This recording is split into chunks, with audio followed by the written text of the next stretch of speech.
The 72-hour lockdown that exposed ADX Florence's darkest secret, Colorado. They had 72 hours before the system collapsed. No one saw it coming. Stay with this story. What happened next revealed something America's most secure prison had been hiding for years. Officer Michael Torres stood in the control room of ADX Florence on November 8, 2018, staring at a screen that showed something impossible. Range 13. General population solitary housing. 23 inmates. The digital headcount showed 24.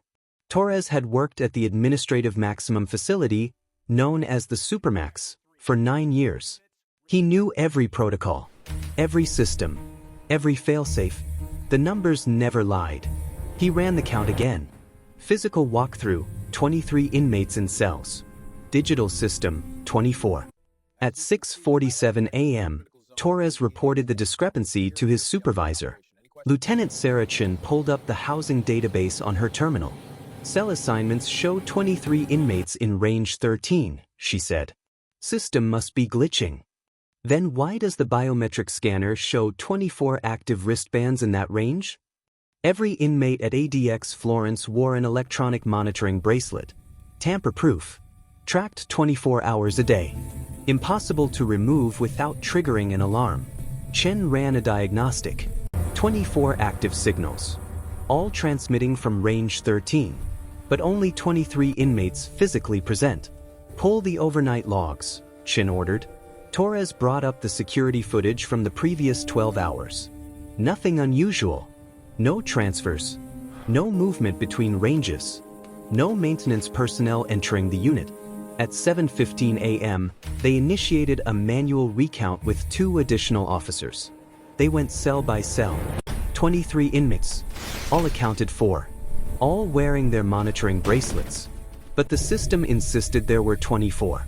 Chin contacted the IT department. We need someone to physically inspect the biometric receivers in range 13. There's a phantom signal. The technician arrived at 8:30 a.m. He scanned the range with a handheld detector, tracking each electronic signature. 23 signals matched the inmates in their cells. The 24th signal was coming from inside the walls. Specifically, from behind the concrete in the northwest corner of range 13. Between cells 13A and 13B. A space that, according to the architectural blueprints, didn't exist. At 9:02 a.m., Warden James Holland was briefed. ADX Florence was designed to be escape-proof. It held the most dangerous criminals in America: terrorists, cartel leaders, gang shot callers, mass murderers. The idea that there was hidden space in the facility was impossible. Holland ordered a full facility lockdown at 9:15 a.m. No inmate movement. No recreation. No meals delivered outside cells. 72 hours. Standard protocol for security investigations. By 10:30 a.m., a structural engineer was examining the wall between cells 13A and 13B. He brought ground-penetrating radar equipment. The scan showed a cavity. 6 feet high. 4 feet wide. 3 feet deep. Accessible from somewhere. At 11:47 a.m., they found the entry point. Cell 13, occupied by Marcus Lyle. Serving life without parole for racketeering and 3 murders. Behind his steel toilet, a section of wall had been carefully removed and replaced. Almost invisible unless you knew exactly where to look. The engineering team removed the false panel. Behind it, a narrow crawlspace carved into the concrete. And inside that space, they found something that shouldn't have been there. A monitoring bracelet. Still active. Still transmitting. But no inmate. Holland stared at the bracelet in the evidence bag. Whose is it? The tech scanned the serial number. His face went white. It's registered to inmate Michael Crane. Cell 13B. Holland looked at the occupied cell next door. Michael Crane was sitting on his bunk. Reading. Wearing his monitoring bracelet. That's impossible. He's right there. The tech ran the scan again. Sir, Crane is wearing a bracelet. Serial number 7839K. But the one we found in the wall? Serial number 7839K. Same number. Same inmate. How can one inmate have two bracelets? He can't. One of them is a duplicate. At 12:15 p.m., officers entered cell 13B. They removed Crane from his bunk and scanned his bracelet with a verification device. The readout showed authentic. They scanned the bracelet from the wall. The readout showed authentic. Both bracelets were genuine. Both registered to the same inmate. Both transmitting. Both impossible. Holland ordered Crane placed in administrative segregation immediately. As they escorted him out, Crane smiled. "You're 3 days too late," he said quietly. "Too late for what?" Crane didn't answer. At 1:30 p.m., they questioned Marcus Lyle in cell 13A, the cell with the hidden crawlspace. "How long has that cavity been there?" Lyle stared at the wall. "What cavity?" "Behind your toilet. The false panel." "I don't know what you're talking about." They showed him photos of the hidden space. Lyle's expression didn't change. "Never seen it before." "It's in your cell." "A lot of things happen in this place that we don't see." At 3 p.m., a full inspection of range 13 began. They found 2 more hidden cavities. One behind cell 13F. One behind cell 13M. Both contained electronic equipment. Wiring. Circuit boards. Small batteries. But no more duplicate bracelets. At 4:47 p.m., the IT department made a discovery. The electronic equipment in the hidden spaces had been broadcasting false signals, creating phantom inmates in the system. Locations that showed occupied cells that were actually empty. Holland felt his chest tighten. How many phantom signals? The technician pulled up the data. Over the past 6 months, 17 separate false signals. Different ranges. Different times. Each one lasted between 48 and 96 hours. Why didn't anyone notice? Because they coincided with actual inmate counts. The numbers always matched. Physical and digital. Until now. Holland understood immediately. Someone had been testing the system, creating false signals to see if anyone would catch the discrepancy. And for 6 months, no one had. Pull the security footage for every instance of a phantom signal. I want to know what was happening in those cells during those time windows. At 6:15 p.m., the footage analysis revealed a pattern. Every time a phantom signal appeared, the corresponding cell showed normal activity. Inmate present. Routine behavior. Nothing unusual. But Torres noticed something else. During each phantom signal event, there was a brief period, usually between 2 a.m. and 4 a.m., where the camera feed showed minor visual distortion. Not enough to trigger an alarm, but enough to suggest the footage had been tampered with. At 8:30 p.m., forensic IT specialists began analyzing the security system. But when they checked the access logs for who had modified the camera feeds, everything changed. The access logs showed authorized credentials, but the person they belonged to had been dead for 2 years. Correctional Officer Daniel Reeves died in a car accident in October 2016. His security clearance had been deactivated immediately, yet his login credentials had been used 43 times since his death. Most recently, 3 days ago. At 9:47 p.m. on November 8th, the FBI's Cyber Division was contacted. Special Agent Lisa Crawford arrived at ADX Florence at 11:30 p.m. She reviewed the forensic findings in silence. "Someone cloned Reeves's credentials before he died," she said. "They've been using them to access your systems for 2 years." Warden Holland felt the room tilt. "That means someone on staff. Or someone who had intimate knowledge of your security protocols." "Yes." Crawford pulled up the access history. Reeves's credentials had been used to modify camera feeds, adjust headcount algorithms, and most critically, to register duplicate monitoring bracelets in the system. The duplicate bracelet in Crane's name wasn't a malfunction, Crawford explained. It was deliberately created, registered through the system using dead credentials. That's why it read as authentic. Why create duplicates? So an inmate could remove their real bracelet, place it in a hidden cavity to maintain the signal, and move freely while the system thinks they're still in their cell. Holland's voice dropped to barely a whisper. "You're saying inmates have been leaving their cells?" "For short periods. 2 to 4 hours at a time. Always during the early morning hours when staffing is minimal and most cameras are on automated monitoring. At 12:15 a.m. on November 9th, they began reviewing what inmates did during those unsupervised hours. The camera tampering made it difficult to see clearly, but enhanced analysis revealed movement in corridors that should have been empty, shadows passing through restricted areas, figures accessing maintenance passages, and on 3 separate occasions, items being passed between ranges through ventilation shafts. At 1:30 a.m., they identified which inmates had phantom signals in their cells. Michael Crane, Marcus Lyle, 7 others across different ranges, all serving life sentences, all high security risks, all with nothing to lose. But they weren't trying to escape. ADX Florence was designed to make escape impossible. Triple perimeters, motion sensors, armed towers, remote location in the Colorado mountains. They were doing something else. At 2:45 a.m., Crawford made a realization. Pull the maintenance logs for the past 6 months. Any repairs, any upgrades, anything involving external contractors. The records showed routine work, HVAC maintenance, electrical inspections, plumbing repairs, normal for a facility of this size. But one entry stood out. June 14, 2018, fiber optic cable installation for upgraded communications infrastructure. External contractor, Summit Network Solutions. Work performed overnight to minimize disruption.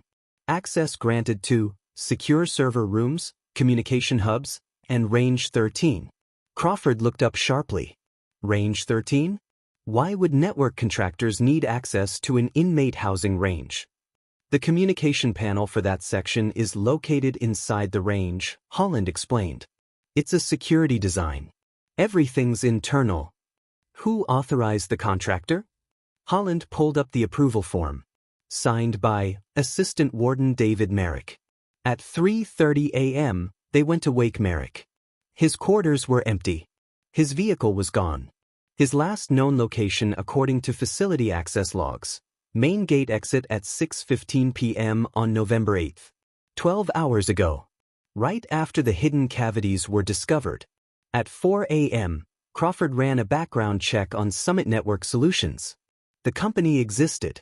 Legitimate business. Proper licensing. But it had been sold in August 2018. The new owner, a shell corporation registered in Delaware. The previous owner had no record of working at ADX Florence in June. Someone created a fake work order, Crawford said. Used Merrick's credentials to authorize access. Brought in people posing as contractors. To do what? Install equipment. The hidden electronics in the walls weren't built by inmates. They were installed by whoever came in during that overnight maintenance window. At 5:15 a.m., they located David Merrick. Colorado State Patrol found his SUV at a rest stop outside Denver. Empty. Keys in the ignition. Phone on the passenger seat. No sign of Merrick. At 6:30 a.m., they searched Merrick's office at ADX Florence. Inside his locked desk drawer, a burner phone. The text history showed months of communication with an unknown number. The last message, sent at 6:03 p.m. on November 8th. They found the cavities. I'm out. Response at 6:07 p.m. Doesn't matter. Phase 2 is already done. At 7:45 a.m., Crawford showed the message to Holland. Phase 2? What's Phase 2? They returned to the hidden cavities. Brought in bomb detection dogs. Chemical sensors. Every scanning technology available. The cavities were clean. No explosives. No weapons. No contraband beyond the electronic equipment. But at 9:20 a.m., a technician noticed something. The wiring in the cavities wasn't just broadcasting phantom signals. It was receiving data. From where? The tech traced the signal pathway. It led to the facility's main server room. Specifically, to the backup communication system installed during the June maintenance. At 10:15 a.m., they accessed the backup system's logs. For the past 5 months, it had been transmitting data outside the facility. Encrypted. Continuous. High bandwidth. Crawford's face went pale. What kind of data? The IT forensics team worked to decrypt a sample transmission. At 11:47 a.m., they succeeded. The data contained facility layouts, guard rotation schedules, camera blind spots, security protocols, emergency response procedures. Everything someone would need to plan an assault on ADX Florence. And it had been transmitting to an IP address in Mexico. At 12:30 p.m., Crawford contacted FBI headquarters. We have a breach. Someone's been exfiltrating classified security information for months. And based on the sophistication, this wasn't about helping inmates escape. Then what was it about? Reconnaissance. They're planning to hit the facility from the outside. At 1:15 p.m., the lockdown was extended indefinitely. All staff were interviewed. All systems were taken offline and manually verified. External security was tripled. But at 2 p.m., they received a message. It came through the same backup communication system that had been transmitting data. Text only. Untraceable origin. 72 hours. You have 72 hours to release the 9 inmates from Range 13, or the information we've gathered will be sold to every cartel, terrorist organization, and criminal network that wants to know how to break into America's most secure prison. Holland stared at the message. They're not trying to break in. They're blackmailing us into letting them out. Crawford checked the timestamp on the message. Sent at 2 p.m. on November 9th. 72 hours from now, 2 p.m. on November 12th. We don't negotiate with. The screen updated with a new message. We know you don't negotiate. That's why we've already sent samples of the data to 3 organizations as proof. Check your international intelligence feeds. At 2:30 p.m., Homeland Security confirmed. Fragments of ADX Florence's security protocols had appeared on dark web forums. Authentic. Dangerous. The threat was real. At 3 p.m., a crisis team assembled. FBI. Bureau of Prisons. Homeland Security. The consensus: there was no way to release 9 of America's most dangerous criminals. But if the full security data was released, ADX Florence would become vulnerable to attack. And it housed over 400 inmates, terrorists, cartel leaders, the worst of the worst. At 4:15 p.m., Crawford made a recommendation. We have 70 hours. We need to find out who's behind this. Find Merrick. Track the data transmission. Identify who received it. And if we can't? Then we prepare for the possibility that someone's going to try to breach this facility. At 5:30 p.m., they interviewed Michael Crane again. Who are you working with? Crane smiled. You're asking the wrong question. Then what's the right question? You should be asking, what did we already take that you haven't noticed yet? And when they checked the pharmacy logs for controlled medications dispensed in the past 6 months, everything changed. The pharmacy was missing something far worse than drugs. Fentanyl patches. Enough to kill 200 people. But the logs showed they'd been properly dispensed and disposed of according to protocol. Signed off by the medical staff. Verified by supervisors. Perfect documentation. Except the patches had never actually been destroyed. At 6:47 p.m. on November 9th, Special Agent Crawford stood in the pharmacy with the facility's chief medical officer, Dr. Helen Varga. How is this possible? Dr. Varga's hands shook as she reviewed the disposal records. Every patch is logged. Every disposal is witnessed and documented. By whom? Medical staff and a correctional officer. Standard 2-person verification. Crawford pulled up the witness signatures. The correctional officer who'd co-signed 70% of the disposal records over the past 6 months, David Merrick. He falsified the destructions, Crawford said. The patches were never destroyed. They were diverted. To where? At 7:15 p.m., they searched the hidden cavities again. This time looking for anything they'd missed. In the cavity behind cell 13M, buried beneath the electronic equipment, they found a sealed plastic container. Inside, medical-grade patches. Empty. Used. And a handwritten note on prison stationery. You built this place to bury us alive. We built something better. See you on the outside. At 7:45 p.m., Crawford assembled the crisis team. They weren't planning to escape. They were planning to get transferred. Warden Holland looked confused. Transferred where? Medical facilities. Federal hospitals. Anywhere outside ADX Florence. Crawford explained her theory. The fentanyl patches were transdermal, absorbed through skin contact. Extremely potent. Dangerous in high doses. They've been self-administering controlled amounts, creating symptoms that would require external medical evaluation. What kind of symptoms? Respiratory distress, cardiac irregularities, seizures, anything serious enough to mandate transfer to a civilian hospital for specialized care. Dr. Varga pulled up medical records. Over the past 4 months, 6 inmates from Range 13 had experienced sudden medical emergencies requiring off-site evaluation. All diagnosed with unexplained conditions. All returned to ADX Florence after treatment. They were testing it, Crawford said. Practicing how much to use. How to fake symptoms convincingly. Building medical histories that would justify future transfers. But they all came back. Because Phase 2 wasn't ready yet. At 8:30 p.m., they reviewed the external hospital transfers in detail. Each inmate had been transported to St. Anthony's Hospital in Denver.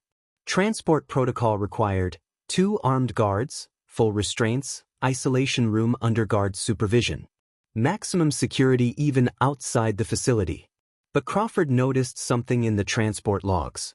Each transfer had been coordinated by Assistant Warden David Merrick.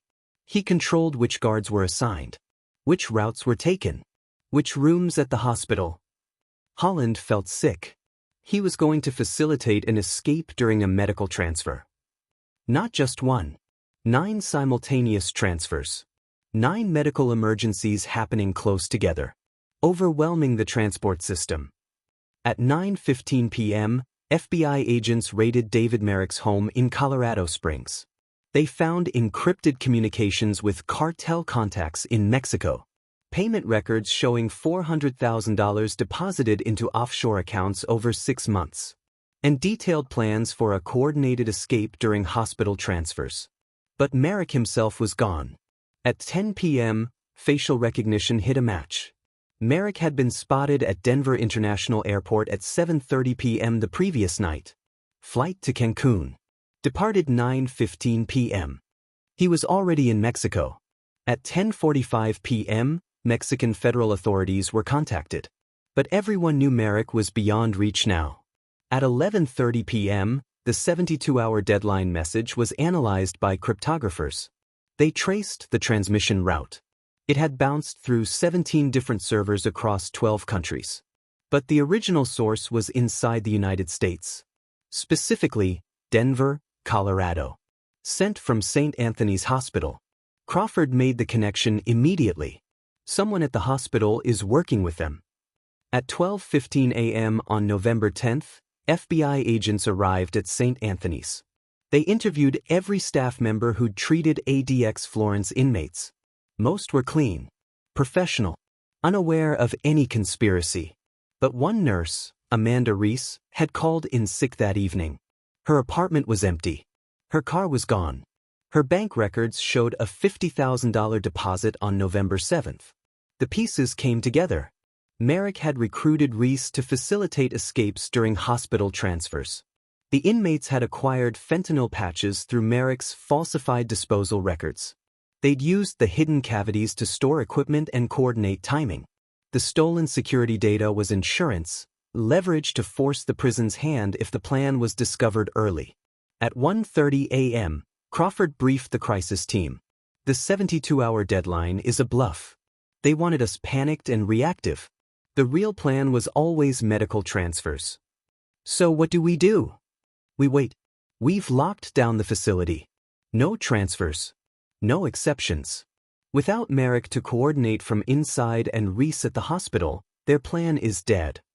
What about the stolen security data?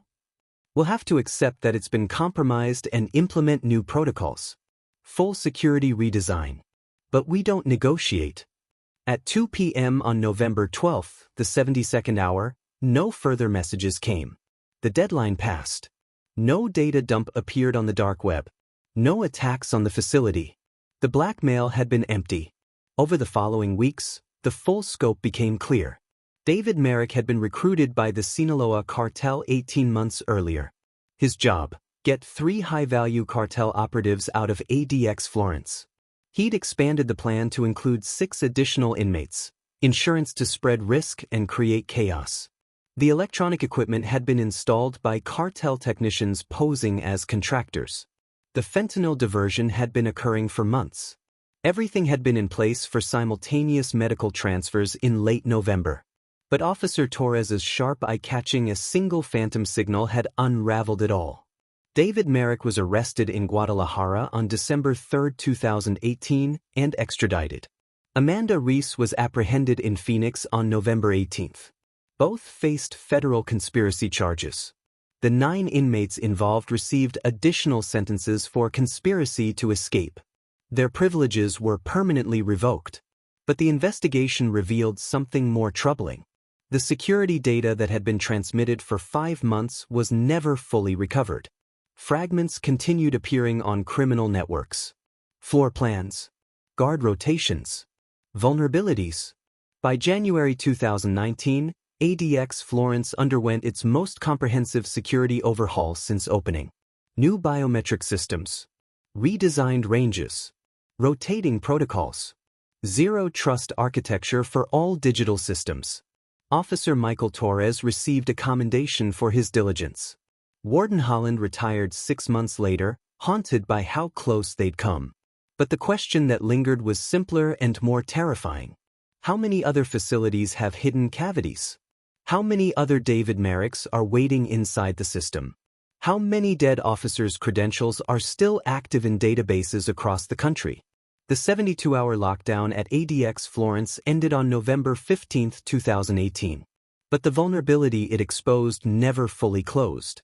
Because the inmates hadn't tried to break out. They'd almost convinced the system to let them walk out. And if Torres hadn't caught that one phantom signal, if he'd dismissed it as a computer glitch like dozens of people had before him, 9 of America's most dangerous criminals would have disappeared into civilian hospitals. And from there, into the wind. In July 2019, the Bureau of Prisons issued a classified memo to all federal facilities. Subject: Insider threat detection and monitoring of deceased employee credentials. It was read by thousands of correctional staff across the country. But the memo couldn't answer the question everyone was thinking. How many other plans are already in motion that we just haven't discovered yet? This could happen again. Because the system trusted itself more than the people watching it. And somewhere, right now, someone else is counting phantom signals. If this story shook you, the next one will be worse.